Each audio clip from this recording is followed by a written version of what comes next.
Hammaga salom. Bugun podpishchiklarimni juda ham ko'p yeb ko'ring deb aytishgan narsalarini zakaz qilib, sizlar bilan obzorini qilamiz. Bu esa Pamela. Menga qizilini oling, shu shirinroq deyishgan edi. Shuning uchun qizilini zakaz qildim va sizlar bilan hozir obzor qilamiz. Makrodongami 24990 so'mga. Mana bunaqa ko'rinishda bo'lar ekan. Sap-saru, katta, lekin xuddi qovunga o'xshaydi. Hidi lekin boshqacha. Qanaqa menimcha. Пока что oq. Zakaz qilgan edim, lekin menga sarig'i ketdi, sitrus. Mana.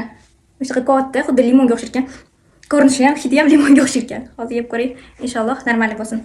Xullas, mana kattasini, orqasini tozalab oldim. Rahim. Lekin chekimda red anaqa turibdi, Pamela turibdi-da. Nima qog'ozning ustida hozir ahamiyat berdim, sitrus Pamela. Tamommi, ana sovotganlar, makroda ishlaydiganlar noto'g'ri sovurishgan. O'zinglar. Bismillahirrohmanirrohim.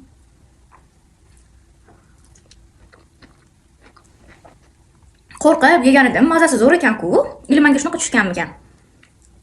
Bilmadim, hech qanaqa kisliligi yo'q, tahirligi yo'q. To'g'ri qanaqadir o'zini Pamelaning privkusi bor, greypfrutga o'xshab ketadigan, lekin bemalol yesanglar bo'ladi. Bu женский здоровьеga juda foydali deb aytishdi. Shuning uchun mayli yeb ko'ring, olib ko'ring deb olgan edim. Menga yoqdi.